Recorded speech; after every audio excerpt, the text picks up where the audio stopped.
Donato. What was it you told me of today, that your niece Beatrice was in love with Signor Benedict? Oh, stock on, the Faustix. I did never think that lady would have loved any man.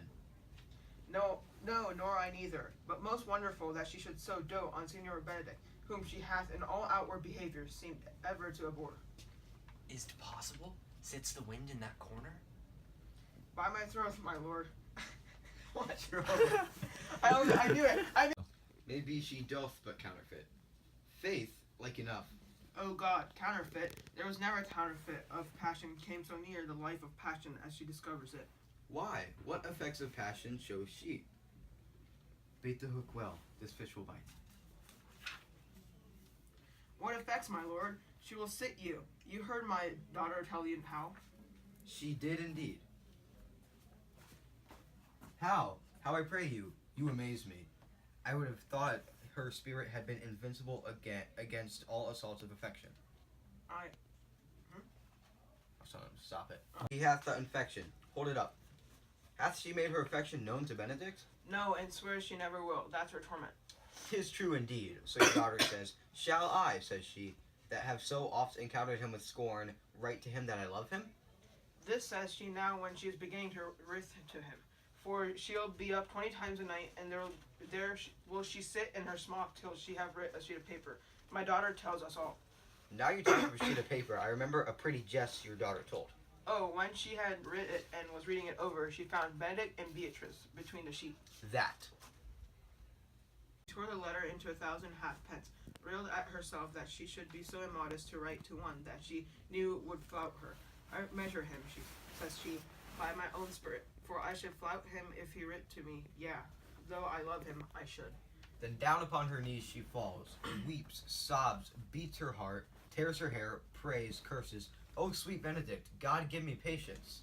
She doth indeed. My daughter says so, and the ecstasy hath so much overborne her that my daughter is sometime a fear. She will do a desperate outrage to herself. It is very true. It were good that Benedict knew of it by some other, if she will not discover it. To what end? He would make but a sport of it, and torment the poor lady worse. And he should. It were an alms to hang him. She's an excellent sweet lady, and out of all suspicion, she's virtuous. And she is exceedingly wise. That's good. Yeah. Everything but in loving Benedict. O my lord, wisdom and blood combating in so tender a body, we have 10 proofs to one that blood hath the victory. I am sorry for her, as I have just cause, being her uncle and her guardian. I would she had bestowed this dotage on me. I would have daffed all other respects and made her half myself. I pray you tell Benedict of it and hear what he will say. Were it good, think you? Hero. Sounds good. That was fine. Sounds like saying Yeah, exactly. Hero. I think surely she will die, for she says she will die if he love her not, and she will die ere she make her love known, and she will die if he woo her rather than she will abate one breath of her accustomed crossness. She doth well. If she should make tender of her love, 'tis very possible he will scorn it, for the man, as you know all, hath a contemptible spirit. He is a very proper man. He hath indeed a good outward happiness, before God, and in my mind very wise. He doth indeed show some sparks that are like wit, and I take him to be valiant. As Hector, I assure you, As Hector, I assure you, and in the managing of quarrels you may say he is wise, for either he avoids them with great discretion, or undertakes them with the most Christian-like fear. If you do fear God, he must necessarily keep peace. If he break the peace, he ought to enter into a quarrel with fear and trembling. And so will he do, for the man doth fear God, howsoever it seems not in him by some large jest he will make it. Well, I am sorry for your niece. Shall we go see Benedict and tell him of her love? Never tell them, my lord.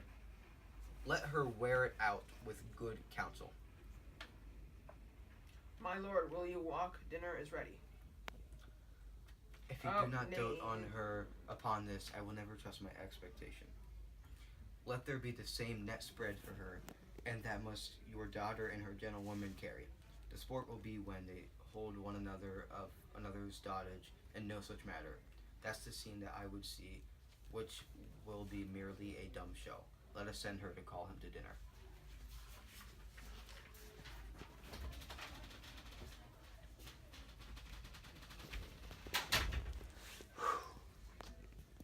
This can be no trick. The conference was sadly born. They have the truth of this from Hero. They seem to pity the lady. It seems her affections have their full bent. Love me? Why, it must be requited.